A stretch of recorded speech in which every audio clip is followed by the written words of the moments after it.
there are three things at play with customer experience, and they need to be in balance. Creating value for your customer, creating value for your organization, and customer experience wisdom, a dash of travel talk. We've been cleared for takeoff. The best meals are served outside and require a passport. Today's guest is Michel Stevens, a seasoned customer experience expert with a rich background that spans journalism, contact centers, and global consulting.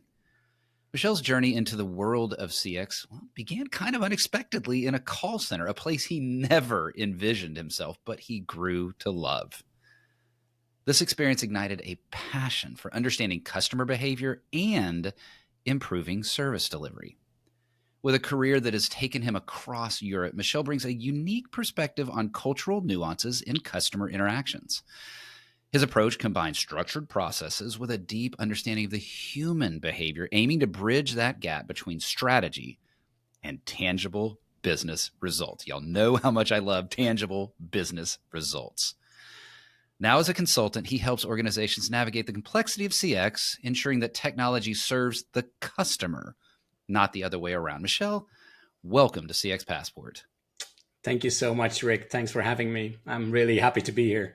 And I'm very happy to have you here as well. Where do we find you today?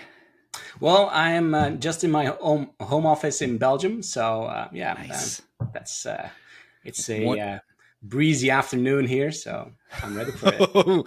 Well, I don't know if anyone has watched the Women's PGA Championship. I will take your breezy and I will raise you windstorm when it comes to North Texas, as we were buried in incredible winds.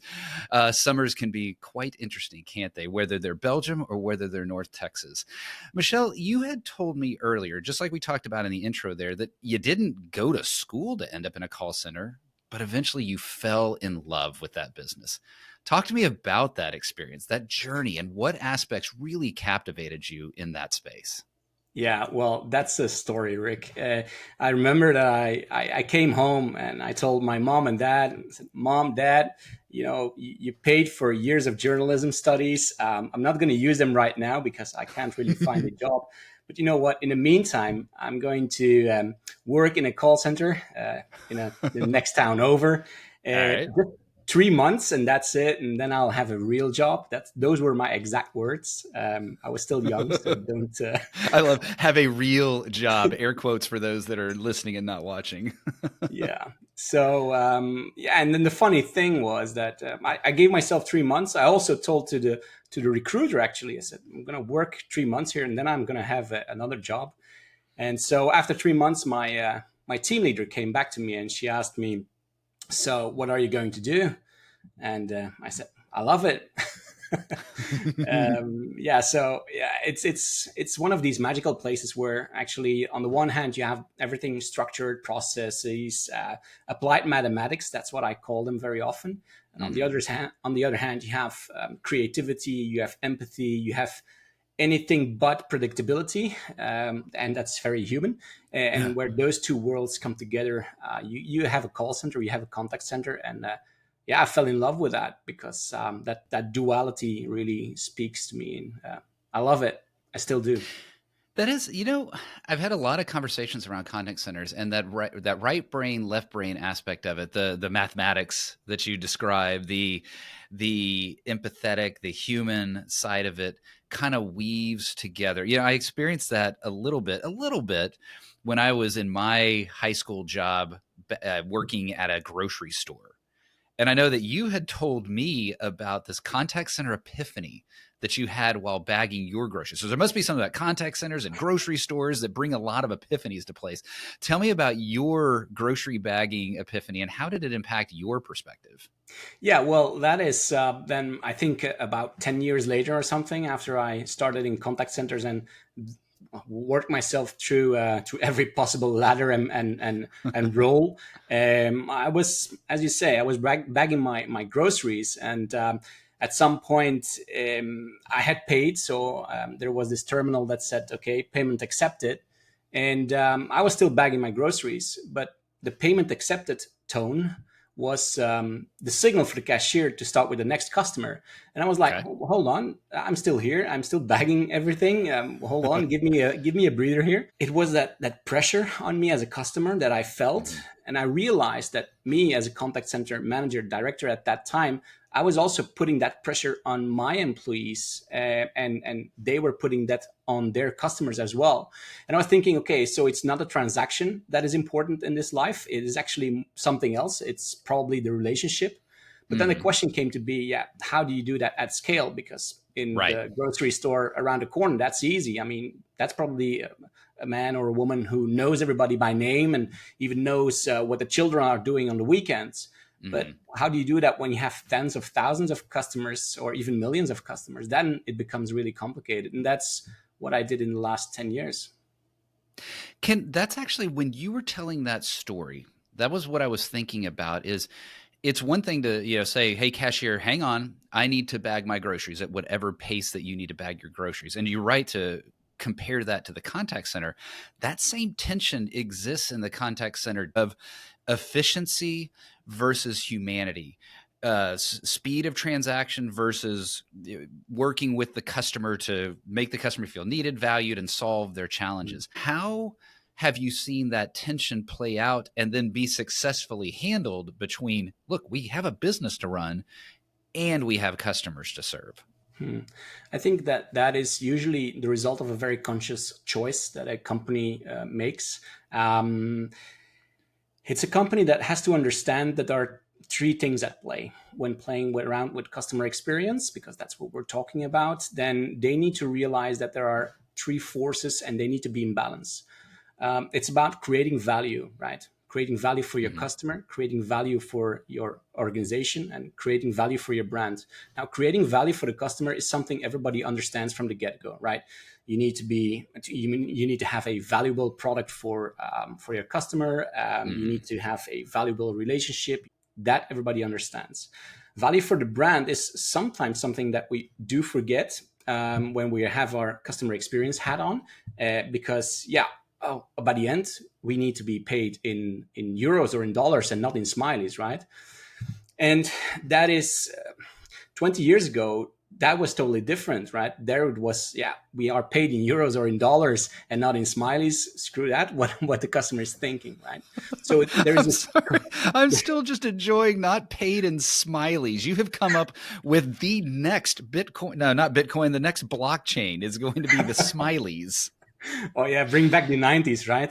Oh my gosh. No, we can't get paid in smileys. So yeah, sorry, you were in our second value there. You need to find that balance. And every now and then those things get knocked off out of balance. And that's because there is a short-term scope. You look at the short-term gains, and that's when things get really screwed up really badly. And especially when even if you have those two things in place, like value for the customer, value for the brand, for the company, then there's still value for the brand. I was in Saudi Arabia last year in the summer, and I was having dinner somewhere, and all of a sudden there is this delivery robot who brings our dishes. Now, I was like, okay, that's kind of nice. That's kind of cool. The waiter doesn't have to run all the time with all the plates and everything. And it makes sense in terms of efficiency, right? And even the customer could be happy because you get your food faster or something. But there is only one thing, and it was in a fine dining restaurant. So that is detrimental for your brand if you do something like that in a fine dining restaurant, right? So these three needs to be in balance. And you can only do that when you really understand your customer, your business, and the value of your brand to both, actually. Hey there, CX Passport travelers. I want to let you know about CX Passport Live. CX Passport Live helps brands amplify their event's impact with the power of live, in-person podcasting. Brands partner with CX Passport Live at their on-site event to help excite attendees, reward high-value customers, and convert potential customers. Bring a new level of energy and excitement to your event and amplify your brand's impact with CX Passport Live. Learn more at cxpassportlive.com. Now, back to the show. As you were answering that question, I was thinking to myself, right, but what's the difference between the value to the company and the value of the brand? That robot example is brilliant because there are plenty of fast casual dining restaurants here in the US, some of which I know use the robot, and it fits. It makes sense. Look, I'm not here for my best meal experience. I'm here for calories. Just give me the fat and lard and the sugars, and I will consume them and enjoy and leave. And you can roll that up on a little robot. But no, when I go to the great steakhouses of Dallas, if a robot showed up, I'd be pissed. So I can absolutely see that was great for the company, really bad for the brand. You've got this kind of inquisitive, observational spirit that I'm hearing, Michel. I mentioned that you came out of a journalism background. You said even, hey, mom and dad, thanks for the degree, but I'm going into contact center. Since you have been trained in journalism, how do you take those skills into your CX work today? Yeah, well, I think that the biggest trait, well, we are trained for years. We are trained to ask questions, to ask difficult questions as well, and to try and understand not just the problem that we're looking at, but the entire system. And I think that is something I use today as well. If we are looking, okay, customer satisfaction is going down. Okay, we can try and find a quick fix for that, but the better approach, and everybody knows this, is to take the time to step back and look at what is the entire system doing? Why is that happening? One of the things that I usually tell people when trying to explain something like that is like, okay, so you're measuring customer satisfaction, you're measuring customer experience through NPS or customer effort score. Now, tell me, what are the circumstances that need to be fulfilled to achieve the number, right? Let's say that you measure customer satisfaction. What are the parameters, if you like, that you need to have for that to happen? Like, for instance, in a call center, in a contact center, it would be a low wait time, a wait time under 60 seconds, a very friendly agent, and your case is handled in the first time, right? Something like that. And if you can make that connection, then you can try and create the parameters that the circumstances that actually allow a good NPS to flourish. But then again, that is only, so the description is only one part of it. You need to do the other end as well, and you need to understand. So that NPS or that satisfaction score, what does it lead to? Is that reducing my churn? Is that increasing my customer lifetime value? Is that better for my basket size or my revenue? Whatever. You need to make those connections as well, and you can't do that if you're stuck with your head in customer satisfaction metrics. It just doesn't happen. So you need to take that one step back. And I'm very fortunate to be in a position to be able to sit in that corner over there and sit in my sofa and think about, okay, so how does that work? You probably had an innate sense of curiosity, which drove you to journalism, or journalism helped you develop that innate sense of curiosity that went beyond the surface. You, though, you're one, when you're working with companies and you're helping them, or really, let's talk about the individual. How are you helping people develop that strength, that sense of curiosity, and that motivation to go beyond the surface? Because you and I have been at plenty of businesses where the scorecard gets put on the wall. Everybody says yay for numbers that go up and boo for numbers that go down, and then they're done and nothing changes. How are you helping grow that sense of curiosity in the companies that you serve? I think that there is a part, it needs to be in you somehow, right? I think that is one part of the equation. Another part is that you need to have the space, the mind space as well, to allow that to happen.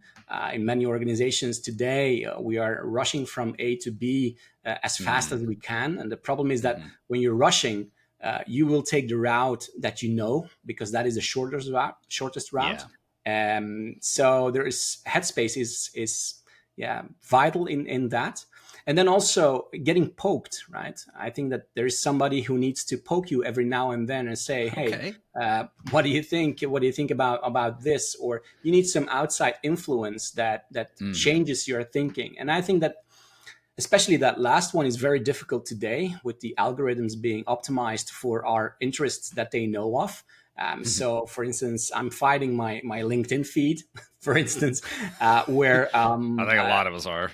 I get fed a lot of things that I know I like, but I like to surround myself with people that are a little bit different, that Mm-hmm. have different thinking. There are people in my LinkedIn network who I actually don't agree with on a structural basis, but still Right. I do read what they're saying and I do listen to what they're saying, because I think that that is the key to really trying to understand what is going on in our system or in our customer Mm-hmm. experience. Or you need to have divergent thinking in your environment, and you need to look for it as well, otherwise, because it won't happen by accident, that's for sure. That's I think a huge part of that instilling curiosity inside of a company, and that is looking at the inputs that are coming in, whether it's that, cliched business meeting that I was describing with the scorecard, or it's something grander or bigger, or even smaller. What are the inputs that are coming in? And that even gets into conversations around talent and hiring,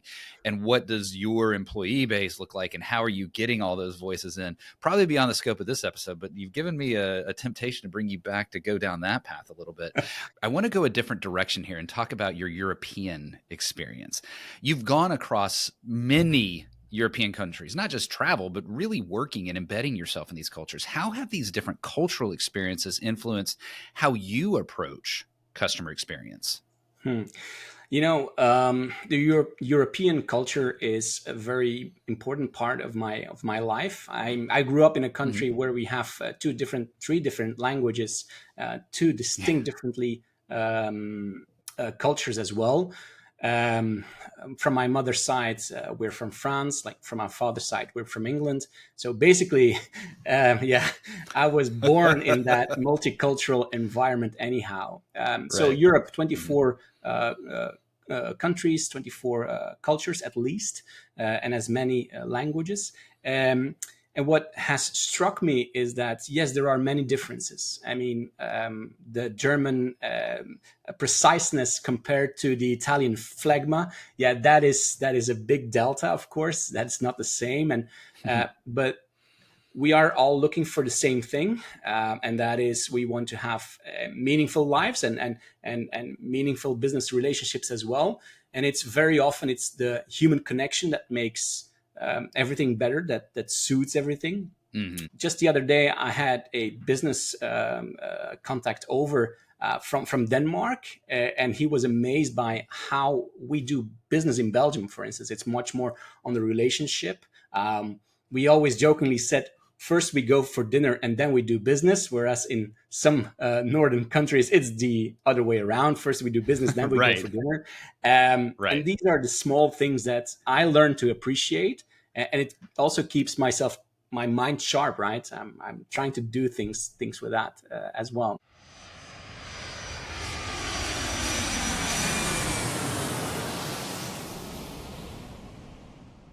A lot of times we're on these long flights, we're on these long paths, and we need to take a little break. And it is wonderful when you get to have access to the first class lounge. So I am going to give you access to the first class lounge today on CX Passport. We'll move quickly here and have a little bit of fun. What is a dream travel location from your past? Oh, that must be the northern of Sweden, close to where Santa lives. That's in Finland, but nevertheless, it was just yeah, that region, northern part of Sweden and Finland. That is magical. I took it. My honeymoon was there, and was fantastic. Really? Yeah. That's not a place that I hear a lot. And it comes from, I'm not necessarily talking to folks that are from that region. Describe the northern parts. I think a lot of us have a familiarity with the cities, but not so much some of that natural area, other than, of course, the pathway to Santa and his North Pole experience. Well, it's vast. In winter, it's very cold, but that's great for a honeymoon, right? Because then you have to cuddle up and yeah, well, have fun I like the with your. romance there. It's all Yeah, right. well, Yeah. I saw the romance in that. That's for sure. No, but it's actually a magical place, and if you're lucky and you see the Northern Lights every single night that you're Yeah. there, yeah, I mean that is, yeah, beyond anything you can ever describe. You have to see it to believe it. And that's what I hear about the Northern Lights. Something I haven't experienced yet is that it looks pretty in a picture, but it's not the same as having seen it right in front of your eyes going over your head. And that makes me curious for you. What is a dream travel location you've not been to yet? Oh, that's a really tough one because there are so many places that I would love to go. I think that I would really love to go to South America. Thinking of Oh yeah. Brazil, for instance, that would be a very nice place, Hmm. or even Paraguay or Uruguay, something like that. Something that is a little bit Nice. off the beaten path as well. Hmm. Yeah, that would be nice. Yeah, that would be. I've done Brazil. I haven't done Paraguay and Uruguay yet. I've heard wonderful things. So yes, get over there, across the pond, way across the pond, and get Way, down there. yeah. Yeah, definitely. One of the things that I remembered about Brazil was the food, and it makes me think: what is a favorite thing of yours to eat?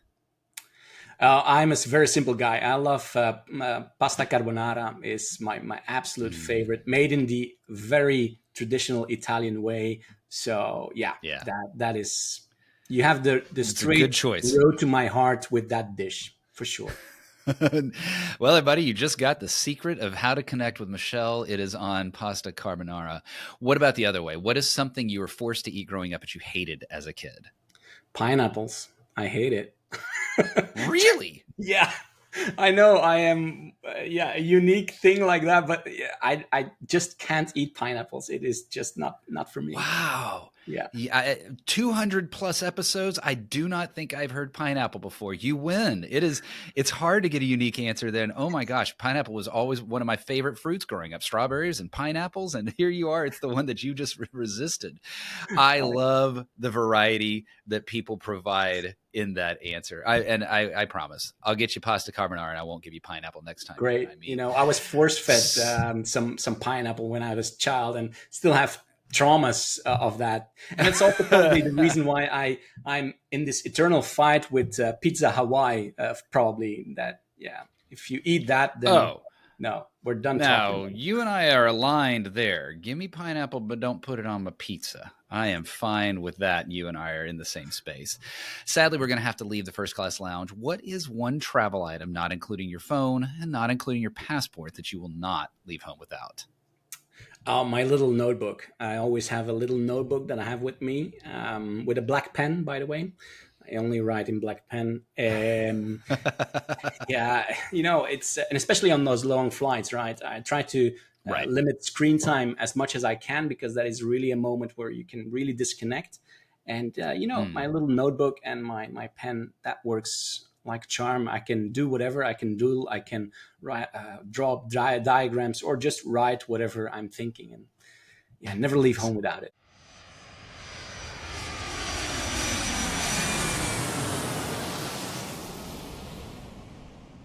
I love the notebook and I love the specificity of the black pen. The notebook really intrigues me. I'm one that I need my distractions on a plane. So as much as I would love getting disconnected, the plane is not where I'm going to be in the notebook space. But it makes me think about something that is so true in business today, especially around technology. Companies are chasing the latest trends. And whether that was true in the 90s, the aughts, the teens, now, of course, people are thinking AI and all that. But how do you advise organizations to focus on the tools that actually enhance customer experience, a la your notebook, not the shiniest new tech, but it was highly important to you, rather than a company getting actually distracted by that shiny new tech? That's a question that I've been working on for the last year and a half, in a very intense way, because a lot of organizations today are lured into the promise of artificial intelligence and large language Hmm. models. However, what I do believe is that if you want to really understand the value of a technology, it needs to become boring first. So you need to tinker around with it. You have to play around with it. You need to understand its limitations. You need to be stressed out and frustrated by its limitations, because only then you start to understand what it really does. So when the shiny wears off, I compare it to the chess computers of the 60s, 70s, 80s. When Okay. they came around, everybody was like, wow, that's artificial intelligence, that is superhuman, that is, wow, that is incredible. Right. Today we, yeah, we laugh at it because we all know it's a big table of possibilities. It's a matrix, right? And it's just an algorithm. And that's the thing. Once technology becomes boring, then you can wrap your head around it and you can finally understand it. And because you can understand it, you can actually play with it. Similarly, what we did with Steam, for instance. So steam engines came around at some point, and what we did with that was we powered water wheels, right, to grind grains or something or whatever. And what we did with that steam power was pump up the water to 9 feet, 10 feet up, and then it would fall on the water wheel, and that would power the grain mill. But if you think of it, that's silly, because you can power your grain mill with the steam as well. But it took us even a few more decades to figure that one out because we didn't have pistons and anything. So again, technology has to become boring. You have to understand it before you can move forward. And I think that today with AI and LLMs and Gen AI, we are at that point where we are finally starting to understand its limitations, getting really frustrated at that. I've been shouting to my LLM as well. I mean, other people probably have as well. Well, be careful when they end up ruling us. You want to be on their nice side, so be careful. I was still an LLM, thank you and everything. But that's the point where we start to understand the limitations, and that's when it gets interesting. What a fascinating phrase. What a fascinating way of thinking about it is, once technology is boring, then it's truly usable, then it's truly understandable. I think it gets us into that getting value out of it conversation. And you've talked about that. You've talked about how customer experience is absolutely more than meets the eye. You advocate for bringing business back into customer experience. Just like technology needs to be boring to extract the value, how are you helping companies align customer experience strategies with, well, that magic phrase, tangible business outcomes? Yeah, I think that a lot of people need to first understand what is strategy, right? And what are the operations. I see a very big disconnect between the two today. So whereas top management is thinking about strategy and only strategy, and they don't understand the business anymore, and vice versa, people are only with their nose into operations, tactical or operational. I leave that one in the middle, but they don't see the connection anymore with the strategy. And I think that that is vital if you want to go somewhere far. If you want to go somewhere fast, then you need to make that connection between strategy and tactics and operations again. I really value the times where the CEO or a senior manager was in a factory, for instance, was an engineer by trade. Not saying that we should go back to that, but some love for the profession, for what they do would be nice, actually. Less of managers and more of tradesmen and women, I guess. I think there's a lot of value in that. We're hearing a lot of that conversation, even outside of customer experience, outside of that, in the sense of, getting out of the esoteric and the theoretical into the tangible, the practical. Michel, that was, I love where we kind of ranged here, this exploration of customer experience, of technology, and the fact of, hey, look, if it's boring, that's when you're really starting to extract the value. Folks, if folks wanted to get to know a little bit more about you, your approach to customer experience, where can they turn to learn more? Well, LinkedIn is the easiest way. So I'm very active on the platform. And just write me a message and I promise I'll always reply because awesome. I try to be a nice person as well. I think a lot of us try to do that as well. I'm glad to hear that of you. Listeners, viewers, scroll down, show notes. There's the link. Connect with Michel. Michel, I truly enjoyed this conversation. I think the journalism curiosity that you bring to it allowed us to have a really juicy chat, and I appreciate that. Michel, thank you for being on CX Passport. Thank you for having me, Rick. It was really a pleasure.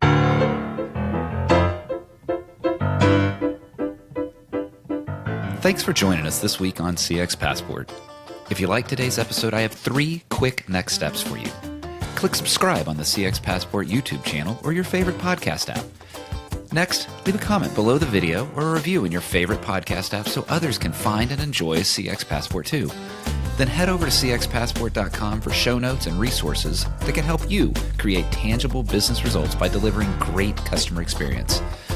Until next time, I'm Rick Denton, and I believe the best meals are served outside and require a passport.